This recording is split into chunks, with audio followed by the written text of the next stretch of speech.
제 별명이 여러 가지가 있는데 그 중에 이름 때문에 아주 어려서부터 지금까지도 이 별명이 그대로 유지가 된 것 같습니다. 이건희 저건희, 그게 제 별명이에요. 제 이름이 이건희잖아요. 그러니까 이건희 저건희, 이거야 저거야,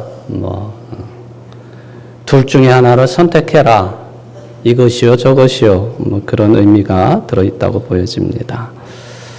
요즘에 우리나라 대기업 삼성의 회장님께서 지금 상태가 어떤지 누구도 알 수가 없으니까 그에 대한 이야기도 많이 나옵니다만은, 또 그분에 빗대가지고 저한테 가끔 전화하시는 분들이 그렇게 물어봐요. 산 거니 죽은 거니, 그렇게. 산 거니 죽은 거니.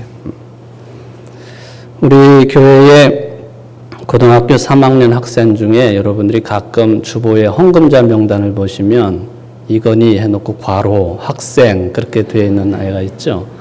근데 같은 본도 같고 또 한자도 똑같아요. 저랑 같은 학년이고. 제가 옆에 지나가면은 친구들이 괜히 그러는 건 아니겠지만 건이야 하고 부르는 그런 그 학생들이 있어서 같이 웃기도 하고 그렇습니다만은, 자, 이거냐 저거냐, 우리 앞에 놓여 있는 것 중에 무엇을 선택을 하는 것이 옳은 선택이 되겠느냐 하는 이런 문제는 매우 인생 삶에 있어서 중요한 결정이 되겠습니다. 요즘에 우리 20대, 30대 젊은이들을 이렇게 세대를 구분해 가지고 부르는 용어들이 여러 가지가 있겠습니다만은, 월급 88만 원을 받고 생활을 해야 되는 비정규직을 일컫는 그런 88만 원 세대라고 하는 그런 말도 있고요. 또 젊은이들이 연애도 포기하고 또 결혼도 포기하고 출산도 포기한다 해가지고 무슨 세대라고 부르죠? 삼포 세대라, 그렇게도 부르고 있습니다. 근데 요즘에 새로 생긴 용어 가운데에 특히 20대, 30대를 가리키는 용어 중에 어떤 말이 있느냐 하면은 결정장애 세대라, 그런 말을 사용합니다. 결정장애 세대라, 또는 다르게 표현하면은 선택장애 세대라. 앞에 무수한 것들이 널려있고 놓여있고 다가오지만 무엇을 결정해야 되고 어떤 것을 선택해야 되는지, 이런 거에 장애를 가지고 있는 세대가 20, 30대라고 하는 그런 이야기가 되겠습니다.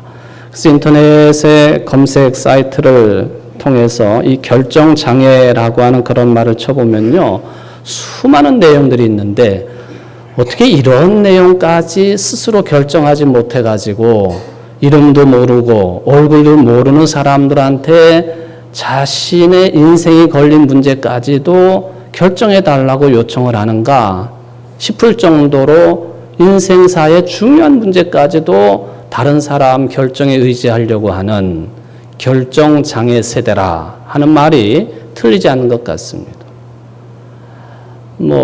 중요한 문제는 아니겠지만 A 제품을 사야 되는지 B 제품을 사야 되는지 이거 자기 자신이 결정을 못 내리는 거예요. 물론 긍정적으로 보면은 여러 사람들이 사용한 그런 흔적에 따라서 좋은 물건을 그런 과정을 통하여 또 선택할 수도 있기 때문에 도움이 되기도 하겠습니다만은, 어떤 젊은이는 어느 대학을 가야 되는지, 또 무슨 과를 선택을 해야 되는지, 또 결혼을 해야 되겠는데 상대는 어떤 상대를 만나야 되겠는지, 성격은 어떠해야 되겠는지, 집안 배경은 어떠해야 되겠는지, 별 것을 다 인터넷을 통해 가지고 정보를 얻으려고 하고 공유하려고 하는 세대, 이게 좋은 측면만은 아니다 하는 것이죠. 어떠한 일을 결정하는 데 있어서 확신이 없는 세대, 이게 바로 결정장애 세대의 특징이라고 이야기를 할 수가 있겠습니다. 오늘 본문 말씀을 보면요, 이건지 저건지, 이걸 선택하라는 말씀인지 저걸 선택하라는 말씀인지 헷갈리는 내용이 오늘 본문에 들어 있습니다.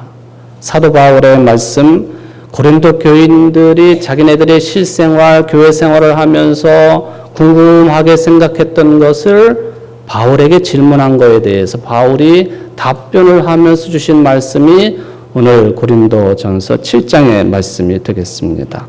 어떤 내용을 가지고 질문을 했느냐 하면은 우리 기독교인들이 신앙생활을 하는 데 있어서 여러 가지 측면이 영향을 끼치는데 특히 가정생활에 있어서 부부생활이 이게 어떠해야만이 제대로 된 신앙생활을 하는 것입니까? 하고 사도 바울에게 질문을 했던 것 같아요.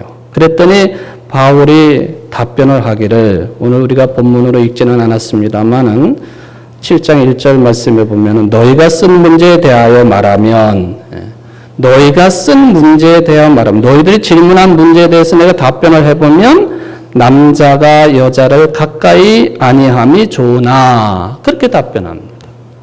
이게 이제 남자 여자를 바꾸어서 이야기할 수도 있겠죠. 여자가 남자를 가까이 아니함이 좋으나 결혼 문제, 이혼하는 문제, 재혼하는 문제, 믿지 않는 배우자 문제, 처녀의 문제, 과부의 문제 이런 내용들이 이런 질문과 답변 속에 복합적으로 들어있는 내용이 오늘 말씀이 되겠습니다. 오늘 이 사도 바울의 답변을 보면은 당시의 고린도 교인들이나 당시가 또 로마의 지배하에 있었던 세계였기 때문에 그때의 사람들의 삶의 태도, 신앙의 태도, 정신적인 모습 이런 것들이 고스란히 반영되어 있다고 볼 수가 있습니다. 신앙인들 중에 어떤 사람들은 극단적인 쾌락주의에 빠져서 살아가는 사람들이 있었어요. 고린도 교회 안에도 그런 영향이 들어왔습니다. 반면에 신앙인들 가운데 어떤 사람들은 극단적인 금욕주의에 사로잡혀서 살아가는 사람들도 있었습니다. 이게 아주 극명하게 비교가 되는 것입니다만은 이러한 분위기들 속에서 부부의 생활을 부부로서의 삶을 어떻게 사는 것이 옳으냐 그리스도인으로서 이 문제에 대하여 사도 바울이 준 답변이 되겠습니다. 그런데 이런 문제에 대해서 답변을 하는데 바울이 어떻게 기록을 했느냐 하면은 권하기는 하지만 이걸 절대적인 기준으로 이야기하지는 않았습니다. 그가 말하기를 내가 이 말을 하는 것은 허락하는 것뿐이지 명령은 아니라 또 이런 문제에 대하여 나는 주님께로부터 받은 말씀이 없다. 주님께로부터 받은 계명이 없으니까 말하자면 개인적인 의견만 너희들에게 필요할 뿐이다 라는 그런 내용의 말씀을 6절이라든지 또는 25절을 통해서 우리가 찾아낼 수가 있겠습니다. 바울의 이러한 그 답변의 태도는 무엇을 의미할까? 오늘 이제 말씀에 큰 골짜기에 들어가게 되겠습니다만은 무엇이 신앙생활 하는데 본질적인 것이고 또 어떤 것이 비본질적인 것이냐 이걸 잘 구별하라고 하는 요청입니다. 말하자면 부부생활 그것도 굉장히 신앙에 영향을 끼치는 중요한 문제이기는 하지만 그것이 신앙의 아주 중요한 본질은 아니라는 거죠. 이거를 고린도 교인들에게 요청을 했습니다. 당신들이 말하는 것처럼 살아가는 것처럼 극단적인 쾌락주의에 빠지거나 극단적인 금욕주의에 빠지거나 당신들이 말하고 살아가는 그것을 절대적인 기준으로 삼지 말아라. 이 바울의 생각입니다. 그래서 바울이 말씀을 하기를 안에 있는 사람들은 없는 자같이 하라. 우는 자들은 울지 않는 것 같이 하라. 기쁜 사람들은 기쁘지 않은 자같이 하라. 매매하는 자들은 없는 자같이 하라. 세상 물건을 쓰는 사람들은 다 쓰지 못하는 사람처럼 해라. 매매하는 사람들, 부유한 사람을 가리키지요. 부유하게 살지만 가난한 사람같이 살라 하는 거예요. 또 세상 물건을 쓰는 사람들, 소유가 많은 사람들이죠. 소비 지향적인 사람들이에요. 그런 사람들은 다 쓰지 못하는 자처럼 해라. 절제 신앙, 겸손의 신앙을 안내해주고 있는 그런 말씀으로도 보여집니다. 물론 사도 바울은 그리스도인들의 세상의 삶을 결코 부정하지 않습니다. 세상의 삶을 잘 살아야 되지요. 그러나 바울이 말하려고 하는 그 핵심은 뭐냐? 세상 일을 그대로 사는 것은 어쩔 수 없는 것이지만은 거기에 영혼을 빼앗기거나 거기에 당신의 생각이나 마음을 온통 쏟아부어 가지고 빼앗겨가는 그런 삶은 살지 말아라 하는 것이 바울의 요청입니다. 우리 주변에도 보면은 말만 그리스도인이지 너무 세속적인 사람들이 많아요. 특히 돈 문제에 있어서 말마다 돈 이야기하는 분들 많지요. 돈에 몰입된 사람들이, 돈에 빠져있는 사람들입니다. 어쩌면 어떤 그리스도인들은 돈 버는 일에 또 돈을 모으는 일에 자신의 영혼까지 팔아가면서 돈 하며 살아가는 사람들이 있다는 거예요. 이거는 거기에 목숨을 거는 것과 똑같습니다. 예수님이 말씀하시기를 재물과 하나님을 동시에 섬길 수 없다 하셨음에도 불구하고 말로는 하나님을 이야기하지만 돈에다 자기 목숨을 건 그리스도인들이 많다 하는 것입니다. 자본주의 사회가 그럴 수도 있겠습니다만은 이러한 세상 속에서 우리 그리스도인들은 어떤 자세를 가지고 살아가야 되겠는가? 예수님을 한번 생각해 봅니다. 예수님 시절은 로마 정권이 큰 힘을 발휘할 때입니다. 그것 때문에 예수님이 로마의 사람 처형 방법에 따라 십자가의 죽음을 당하셨지요. 유대인이라고 한다면 로마 세력은 악의 축입니다. 물리쳐야 되고 무력을 사용해서라도 거부를 해야 되는 세력입니다. 그런데 복음서의 내용을 찬찬히 읽어보면은 예수님이 이런 로마의 정권 그 세력 힘과 정면으로 드러나게 맞선 적이 없어요. 참 특이한 현상입니다. 오히려 예수님은 내 나라는 여기에 속한 것이 아니다. 요한복음 18장 36절에 말씀하십니다. 바울도 예수님의 정신을 채받아서 살았던 사람이에요. 그때도 역시 로마가 득세를 하던 시절이었죠. 많은 기독교인들이 로마의 세력 때문에 순교까지 당하는 그런 때였습니다. 바울이 무슨 말을 합니까? 로마서 13장 1절 말씀을 읽어보면 이것 때문에 바울이 또 기독교 정신이 어용이 아니냐 하는 그런 오해를 사기도 합니다. 각 사람은 위에 있는 권세들에게 복종하라. 권세는 하나님으로부터 나지 않음이 없나니 모든 권세는 다 하나님께 정하신 것이라. 그러므로 권세를 거스르는 자는 하나님의 미용을 거스름이니 거스르는 자들은 심판을 자취하리라. 이 말 그대로 읽어보면요.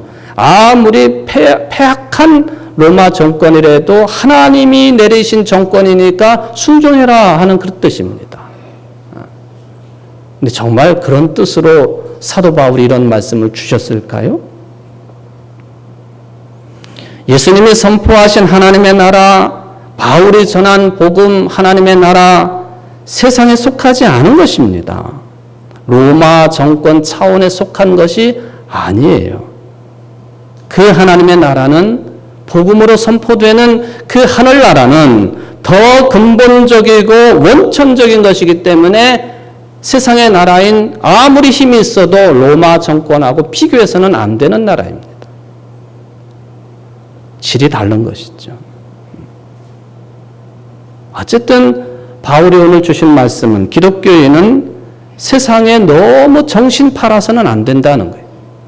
자신의 영혼까지 팔아먹는 마음도 정신도 다 빼앗기는 그런 삶의 스타일은 그리스도인이 취할 것이 아니라고 말씀하셨습니다. 바울이 말씀하십니다. 오늘 제가 거기에서 본문 제목을 따왔습니다마는 오직 너희로 하여금 이치에 합당하게 하여 흐트러짐이 없이 주를 섬기게 하려 함이라. 이게 있기 때문에 이 근본이 있기 때문에 모든 세상의 외형은 근본과 본질은 다 지나가는 것이니 그런 것에 너무 몰두하거나 집착하거나 정신과 영혼을 빼앗기는 우매한 삶을 살지 말라 하고 요청을 합니다. 주를 섬긴다고 하는 것, 겉으로 드러나는 그런 외형을 말하는 것이 아니라 우리 믿는 자들의 영혼이 정말로 하나님에게 기울어져 있느냐, 이걸 묻는 것이죠. 마음이 항상 하나님을 향해 있느냐, 그걸 묻는 거예요. 제가 여러 차례 말씀을 드렸습니다마는 바리새인과 세리가 성전에 올라가 기도할 때 예수님이 세리의 기도를 손들어 주셨습니다. 왜 그랬을까? 유대인들이 기도하는 데 중요하게 여기는 측면이 있는데 카바나라고 하는 단어 속에 들어 있습니다. 이것은 그 기도하는 사람의 마음의 방향성이 어디로 향하고 있느냐 하는 거예요. 바리새인은 철저하게 자기 자신에게 향해 있습니다. 내가 무엇을 했고 어떻게 했고 뭐 이렇게 살았고 저렇게 살았고, 세리는 저 구석에서 가슴을 치면서 나는 죄인이로소이다, 그 말밖에는 하질 못해요.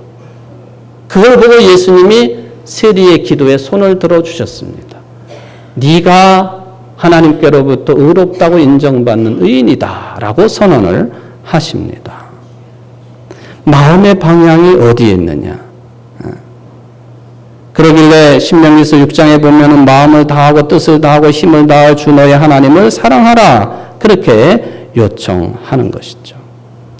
솔직히 바울의 가르침에 따르면 이 세상의 모든 가족관계, 인간관계, 뭐 형성된 거 다 지나가게 돼 있어요. 심지어는 우리의 빛의 근원이라고 하는 태양도 지나가지 않습니다. 언젠가는 저게 빛을 잃어요. 어쩌면은 여러분들 가운데도 이런 측면에 반성을 해야 될 사람들이 있으리라고 보여집니다만은, 지금 같이 살고 있는 부부지간에도 이미 다 지나간 것처럼 살고 있는 분들이 꽤 될 거예요. 저는 최근에 이런 단어를 들었습니다만, 삼식이라고 하는 단어, 삼식이. 저도 그런 사람에 속할 수도 있기 때문에 제가 뜨끔하면서, 삼식이가 뭔 줄 알았어요? 무슨 개 이름이 아니에요? 하루 세 끼, 아침, 점심, 저녁을 부인으로부터 다 얻어먹는 남편을 삼식이라고 부르는데, 삼식 세 끼. 뭐 그것도 좀 부드러운 말인 것 같아요. 70 넘으면은 아침에 자고 일어나서 눈을 뜨면 왜 눈 떴느냐고 그런다잖아요. 이미 다 지나간 것처럼 살고 있는 그런 분들도 있다 하는 거예요. 만약에 우리가 가족 문제나 부부 문제 이런 것들로 인해서 영원한 생명의 주님에게 집중하는 일에 지장을 받는다면 그것 참 불행한 일이죠. 그래서 사도 바울은 아닌 것처럼 살아라. 아내 있는 사람, 남편 있는 사람 없는 것 같이 살아라. 우는 사람들 울지 않는 자처럼 살아라. 기쁜 자들도 기쁘지 않은 것 같이 살아라. 돈 많은 사람, 돈 없는 자 같이 살아라. 소유가 많은 사람들, 그 소유가 참된 게 아니라는 사실을 아는 사람으로 살아야 된다. 이게 바울의 요청입니다. 왜? 그 모든 것들은 지나갈 것이고 여호와 하나님만이 영원하시기 때문에 그렇다. 하루는 어떤 사람이 예수님을 따른다고 쫓아왔어요. 쫓아와서 하는 말이, 아버지가 돌아가셨다고 하니까 아버지를 장사 치른 다음에 당신을 따르겠습니다. 그랬더니 예수님께서 하시는 말씀이, 죽은 자는 죽은 자로 하여금 장사하게 하고 너는 지금 당장 나를 쫓으라. 이 말씀 때문에 기독교를 오해가 되기도 합니다만, 마가복음 5장에 보면 죽은 소녀를 살린 기적에 관한 말씀이 있죠. 유명한 달리다 꿈이라고 하는 용어가 나오는 본문이 됩니다. 마가복음의 관심이 어디에 있을까?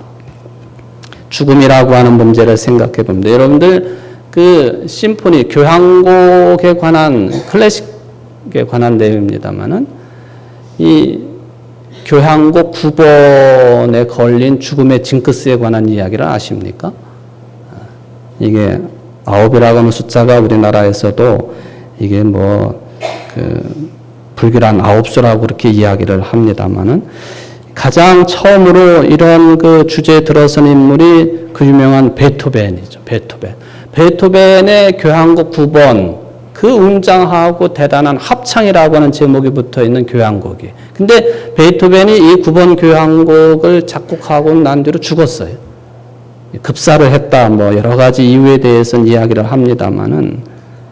근데 베토벤뿐만 아니라 그 유명한 가곡의 왕이었던 31살의 요절을 한 슈베르트도 9번째 교향곡 그레이트라고 하는 교향곡을 만들고는 죽었습니다. 또 체코가 나온 유명한 영웅 드보르작 있지 않습니까? 이 자주 듣는 교향곡 9번이 신세계 교향곡인데 신세계 교향곡 9번을 만들고 죽었어요. 드보르작, 슈베르트, 베토벤, 브루크너 뭐 이런 사람들. 그 뒤에 사람들이 야 이거 9번을 만들면 안 되겠구나. 구스타프 마할러라고 하는 사람이요 꾀를 냈습니다. 내가 9번째 만든 교향곡에는 9번이라고 붙이지 않겠다. 그리고는 표제만 붙였습니다. 대지의 노래라 그렇게 표제를 붙였어요. 그러고는 잘 살다가 잠깐 잊어버렸는지 그 다음에 교향곡을 만들어가지고는 9번 그렇게 적어놨네. 1년도 되지 않아가지고 마할러가 죽었습니다. 그래가지고 이제 교향곡 9번에 무슨 뭐 징크스라 이게 우리의 아쉬움을 나타내는 그런 이야기이기도 하겠습니다만은 이 죽음의 문제라고 하는 것 엄청난 파괴력을 가지고 있는 힘입니다. 우리가 유한한 인간들이 도대체 죽음 앞에서 무엇을 할 수 있습니까? 이 달리다 꿈이라고 하는 이 야이로의 딸을 살리신 그 내용을 읽어보면은 죽음의 문제예요. 그런데 그 수많은 사람들 가운데 예수님 한 분만이 그걸 뒤집어 엎는 말씀을 하십니다. 소녀의 손을 잡고 소녀 일어나라 달리다 꿈. 우리들이 집중해야 되는 것은 다 지나가 버리는 외형이 지나가 버리고 근본도 본질도 다 지나가 버리는 죽음과도 같은 그런 것에 내 영혼을 빼앗기는 것이 아니라 오직 주님의 일을 하게 한다. 즉 생명의 일에 집중하게 하는 것이 주님의 뜻입니다. 교회 생활하면서 신앙생활하면서 엉뚱한 것에 여러분들 마음 빼앗기지 마십시오. 생명의 일에 집중하십시오. 오늘 주시는 말씀처럼 오직 주님만 섬기게 하려는 것이라고 하는 사도 바울의 이 가르침에 집중할 수 있는 여러분들 되시기를 바랍니다. 그게 우리들의 희망이 되어야 됩니다. 이미 구약성경 시편 130편에는 이런 노래가 있습니다. 나곧 내 영혼은 여호와를 기다리며 나는 주의 말씀을 바라는도다. 파수꾼이 아침을 기다림보다 내 영혼이 주를 더 기다리나니 참으로 파수꾼이 아침을 기다림보다 더하도다. 이스라엘아 여호와를 바랄지어다. 여호와께서는 인자하심과 풍성한 속량이 있음이라. 그가 이스라엘을 그의 모든 죄악에서 속량하시리로다. 성도 여러분, 야이로의 딸 이야기처럼 영원한 생명이 여러분들이 집중해야 될 내용입니다. 교회 생활 속에서도 이 영원한 생명 오로지 주님만 섬기게 하려는 일이 여러분들이 집중해야 될 일이에요. 선택을 잘 할 수 있는 이 뜨거운 여름 살아가는 여러분들 되시기를 주의 이름으로 축원을 드립니다.